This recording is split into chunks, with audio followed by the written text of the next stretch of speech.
What's up, sunshine? I'm Coy Wire. Welcome to CNN 10 on this Your World Wednesday.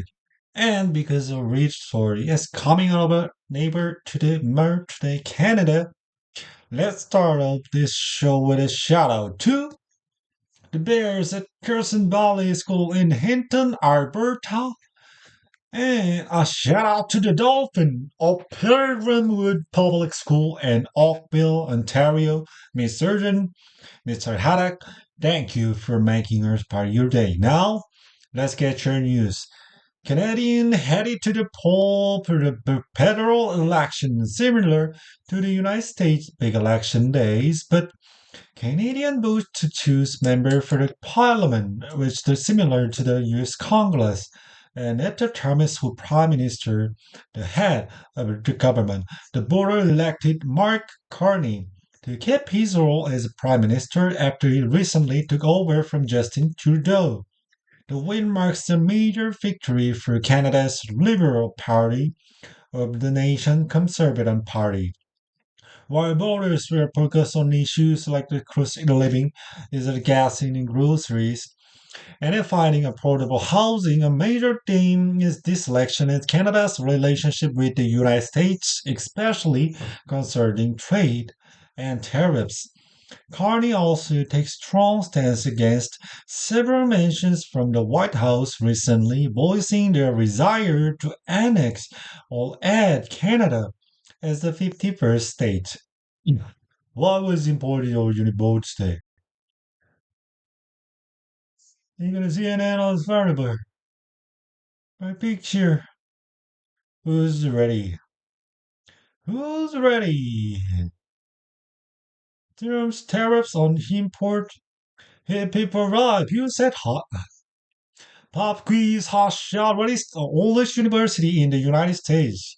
Yale University, Harvard University, College of William and Mary, or St. John's College? Hey, people, hurrah! You said Harvard. Established in 1636 when Massachusetts was still a British colony. It was originally named New College and later changed the name to honor its first financial donor, John Harvard. Last week we gave you a report about Harvard University suing the White House to get their billions of dollars in federal funding back.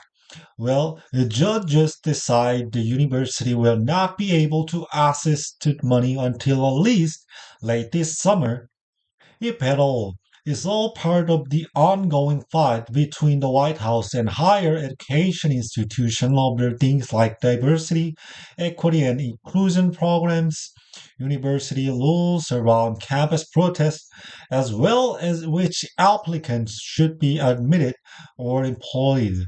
Attorneys of Harvard and the White House began their argument July 21st. Russian President Vladimir Putin declared a unilateral 3 day ceasefire in Ukraine beginning on May 8. The Kremlin says all military action will be suspended in the time. The temporary truce coincides with the Russian World War II Victory Day holiday on May 9, marking the 80th anniversary of Nazi Germany at defeat. The announcement was met skepticism. Ukraine officials said Putin should instead accept a longer, more permanent truce proposed by the United States that will start immediately. So far, Putin has rejected the deal. Now the news of a very expensive and dangerous mishap at sea. The Navy recently lost a fighter jet worth tens of millions of dollars after rolled an aircraft carrier into the sea. Thankfully, the crew aboard the carrier were able to clear out of the jetway and were harmed. The Navy said in a statement that the F-A-A-18 Super Hornet fighter jet was being towed aboard the USS Harry S. Truman aircraft. The incident is under investigation. Well, the colony isn't clear that yet. The initial report suggested that the ship may have made a hard turn to avoid fire from Houthi rebel who were targeting cargo ships in this area. The Houthis' attack on shipping in the Red Sea began shortly after the start of the Israel-Hamas war in 2023, stating their attack were an act solidarity with Palestinians. The Navy does have a dedicated salvage recovery team, did you know? So, there is a chance of them getting out of this quagmire by recovering the expensive jet, but they also feel it might be too risky given the hostile activity from Houthi rebel. But instead of getting a 10 out of 10, our robotic team overcoming tragedy to reach the World Championships. When the January wildfires burned tens of thousands of acres of Los Angeles County, my kids' charter elementary school and its robotic lab was among those affected. But the fourth and fifth graders on these robotics teams weren't ready to give up just yet. Our Natasha Chen has the surreal lesson. I was riding away and I see this smoke flying in the sky, and like, oh my god, most of them were in heaven. And looking over the good and facts, but he made it look robotics. Well done. Alright, it's time to bring this show home. Our viewer Wednesday winner is Miss Warburton and Jackson Middle School in Ohio for Quagmire, a noun meaning an awkward, complex, or harder situation. Thank you for boosting our vocabulary today. And we have a special shout out going to Miss Rashid and all our friends at Coyle Middle School and at the Georgia Rise Up. Thank you everyone for subscribing and commenting on our CNN 10 YouTube channel for Shoutout Orchest. You rock. I'm Coy Wire, and we are CNN 10.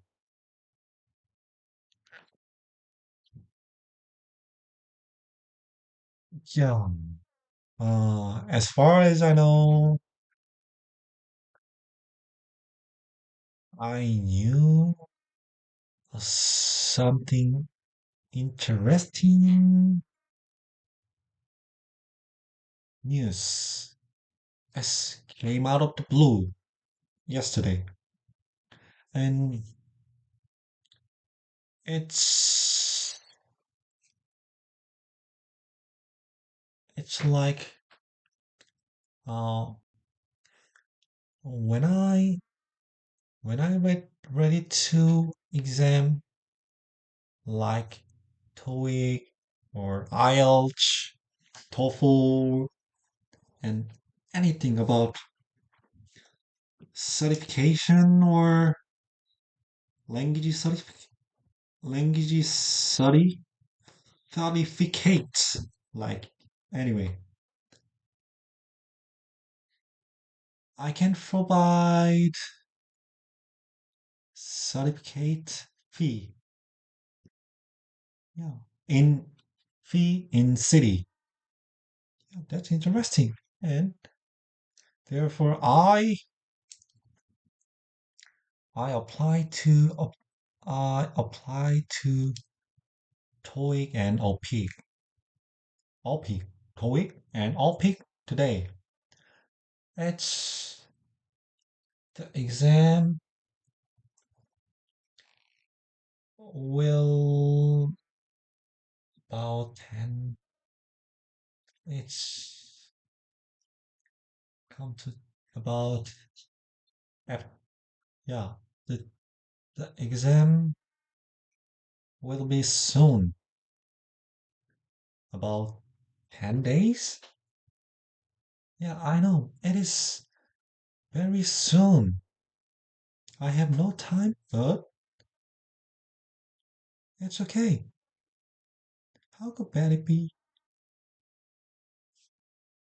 Um, it's it's like for free, and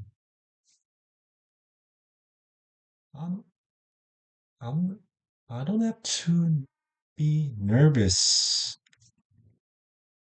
and I try to I try to take exam one more.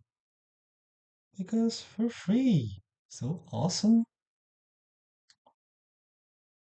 Yeah, but I'm ready to I study to toy as a book and object as well. I don't know. I don't know about I really don't know about the OPIC exam. Um, I'm gonna search about about it tomorrow and ready?